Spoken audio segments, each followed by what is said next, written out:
Attention reka turebe ikipe y'igihugu Amavubi bakomeza bataka 5-5. iyi ngiyi ni byose TV, komeza udukurikirane dukandire subscribe, wibuka gukanda akazogera. Reka turebe imbere y'amabere akomeye Muhire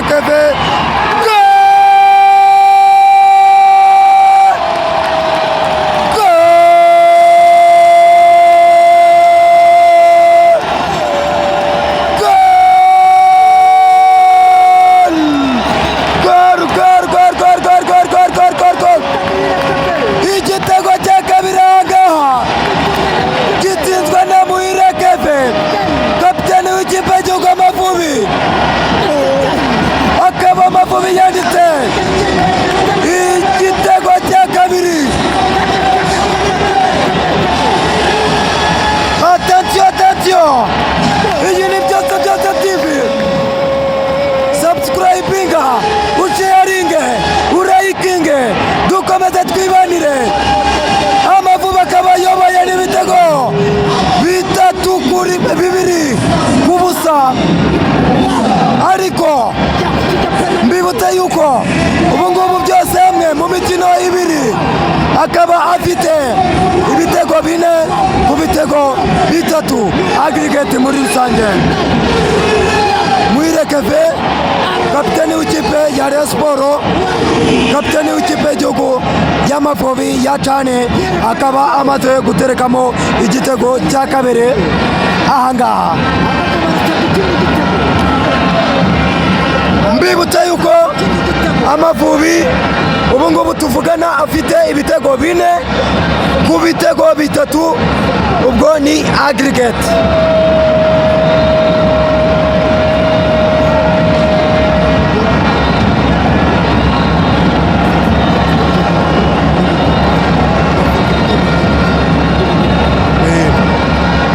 Attention Serumogo umupira akawushyira muri birahindutse. Amavubi.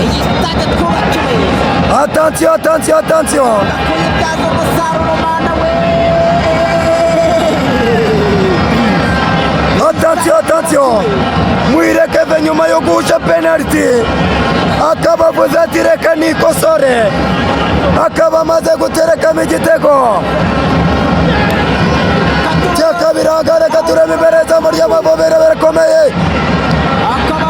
akaba ari kona ya South Sudan,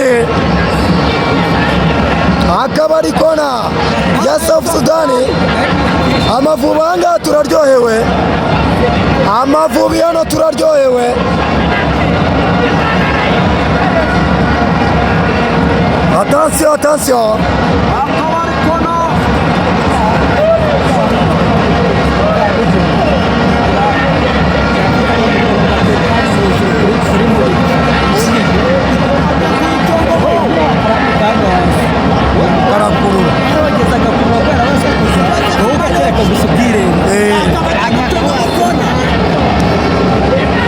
Attention reka turebe ninde ugiye kwitera. Bakamwita Joseph Malek, umunya South Sudan. Mbibutse yuko abanyasudani duturanye.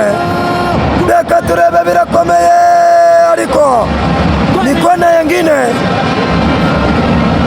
yengine niyigena Kerema, umupira akawukira muri birahindutse. Reka turebe Amavubi hano bakaba baryohewe cyane, bona yuko ni ibyishimo. Abantu benshi bavuga bati iyi Sudani yadutsinze gute, abandi bati ni inkoko iri wabisonze umukara. Reka turebe Adolfo kubita ibipfunsi batera umugomori awukuraho. Reka turebe South Sudan mupira, reka turebe niyo mugabo Claude. Attention, bakaba bamukize hasi. Ni kufura y'ikipe y'igihugu Amavubi, n'ikarita y'umuhondo, ikarita y'umuhondo niyo mugabo Claude rwose.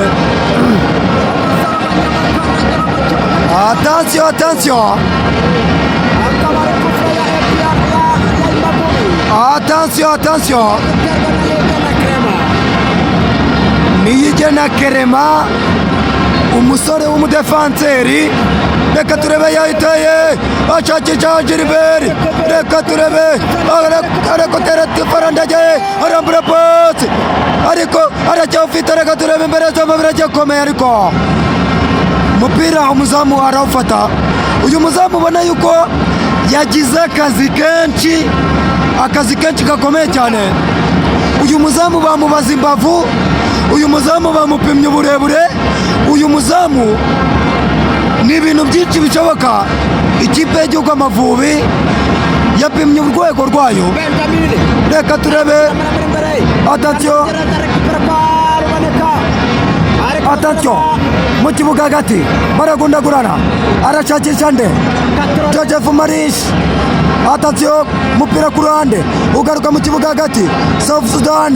Reka turebe cenga. Reka turebe ari ku mupira uramurengana, umupira uramurengana. Abafana bati bu, abafana bati bu. Mbibutsa yuko duheruka kwitabira cyane. Attention mu kibuga hagati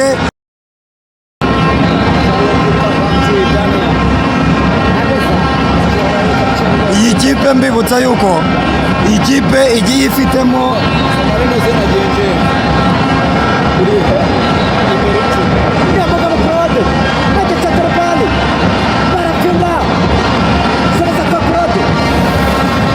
Attention, reka turebe aramuhagarika amukubita full stop.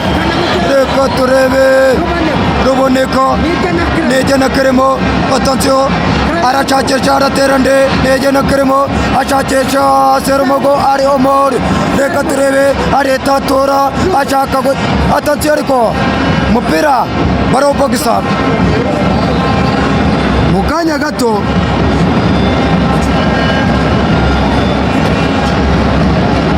Mukanya gato hinjiragamo Peter Daniel kurande wa South Sudan. Attention reka turebe South Sudan aracenga ariko umupira arawurenza no kurengurwa na Serumogo ari Omar. Attention Amavubi ubona yuko Imana yiriwe ahandi gataha mu Rwanda.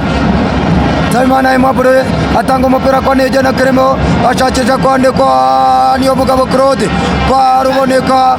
Reka turebe Kerema aracenga asobeza kwa Hakizimana Adolphe kwa Nsabimana Aimable atanga umupira kwande kwa Niyigena Kerema. Kerema aratanga baro kwande aragacumaza. Reka turebe kwa Kanamugire Roger aramusubiza. Attention Mogesha Jerebati Serumogo. Attention aragakinahe. Reka turebe aracenga Kanamugire asobeza nyuma kwande kwa Hakizimana Adolphe. Reka turebe ni nane ore Niyigena Kerema niyo mugabo Claude. Attention Claude kwa Jerebere.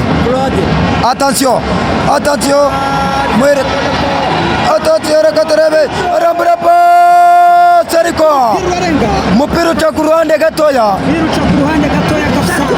Attention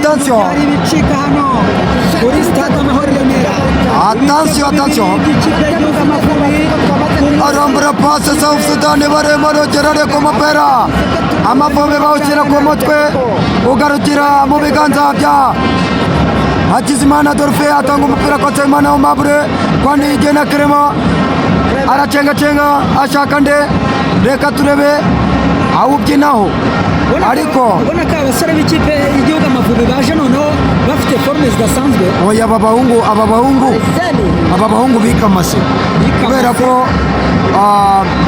kipe bari kuyihaga amakosa bakoreye hariya muri South Sudan bagerageje kuyakosora kubera ko reka tubanze turebe atansiyo ku gituza kontrola neza mu kibuga hagati bamuweke chini bakaba bamukize hasi ni kufre ikipe ya South Sudan. 11 babanje mu kibuga ku ruhande rw'ikipe y'igihugu Amavubi. Izamu ni Hakizimana Muhajiri, Serumogo Ari Omar, Hakizimana Adolphe, Serumogo Ari Omar, Ruboneka Jean Bosco, Muhire Kevin, Nigena Clement, Mugisha Gilbert, Kanamugire Roger, Niyomugabo Claude, Tuyisenge Arsene Tuguma ndetse na Sabimana Aimable. Mugiye kuri bande touche hari kabisa uyu musore Habineza Fils François akaba reka turebe yayiteye ageze mana Adolphe Mapera arawufata atansiyo ashakisha reka turebe arema nongero mbonye umwami Tayebo uwamore Marena reka turebe ahindura pasi imbere za Mariko habura umuntu barenga kabisa mbonye umwami Taiba uyu musore guturuka mu kontra atake Tuyisenge Arsene Tuguma kabisa yirukanga kuri barriere mu habura umuntu twari kuba tuvuga ibindi hano kuri stade nationale Amahoro i Remera.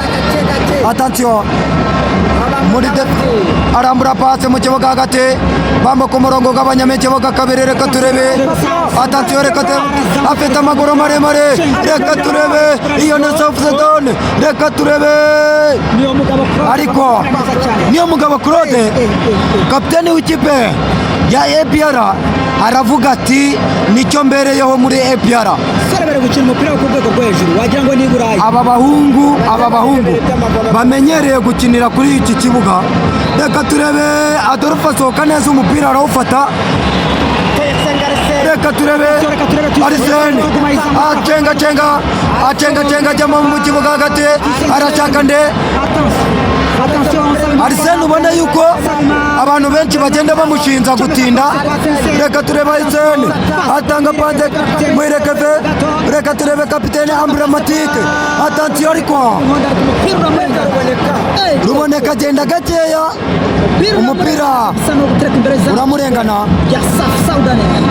umupira uramurengana mbibutse yuko aya Mavubi ubu aka kanya tuvugana dufite qualification kubera ko turayoboye n'ibitego bine kuri bitatu turi imbere ubu ngubu. Attention Gilbert barapinda cenga abantu hano. Attention agatanga neza itonde reka turebe penalty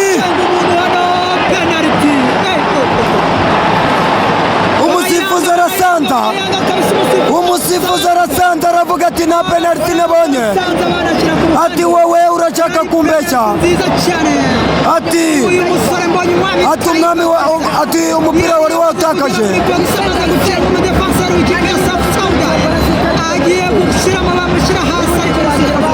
twari kuba turimo tugenda tuvuga ibindi.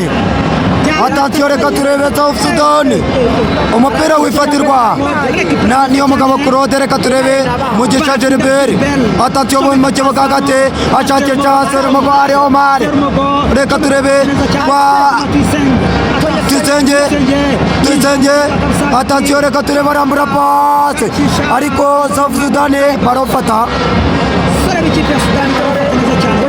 Attention umupira no kurenga ariko se ko wari uri mu byitegereza neza iriya yari penalty byari bimeze mu by'ukuri iriya ntago nayirebaga neza ariko njye cyo mbashije kubona Tuguma apasha umupira uramwataka Mbonimwami Taiba acenga umudefanseri bahita bamutega akaguru kasigaye inyuma yikubita hasi ariko umusifuzi hagati mu kibuga yagumye areba uwo hino ku ruhande avuga areba ko yakwemeza penalty ariko wo ku ruhande aravuga ati nta cyabaye ni ugutereka imbere y'izamu. Jewe icyo mbashije kubona nuko ageze hasi umupira yamaze kuwutakaza. Yari yamaze kuwutakaza. Izindi action ntabwo nabashije kuzibona neza kubera ko nari ndimo kureba hariya mu kibuga hagati, ntabwo ibyabereye hariya mu izamu nabirebaga neza. Ariko baragenda batubwira muri komenti niba yari penalty kubera ko amashusho arahari cyangwa se niba atari penalty. Ariko twibuka abagenda mudukurikiye kabisa gatanu kuri izi platform zacu kugira ngo mukora subscribe kabisa, mukanda share na like, ubundi dukomeza twizamukira dutwika gatanu kuri gatanu. Niko bimeze tugenda tubagezaho ibyiza bya football, ari nako inama zirimo kugenda ziba nyinshi, ku ruhande rw'ikipe ya South Sudan ndetse n'ikipe y'Amavubi. Ahangaha ni nako Jimmy Mulisa arimo atanga konsigne ku bakinnyi, ari nako kandi arimo kugenda avuga ati muhirekeve wowe ibintu urimo gukora ntabwo ari bibi cyane, ahubwo genda wongezamo umunyu.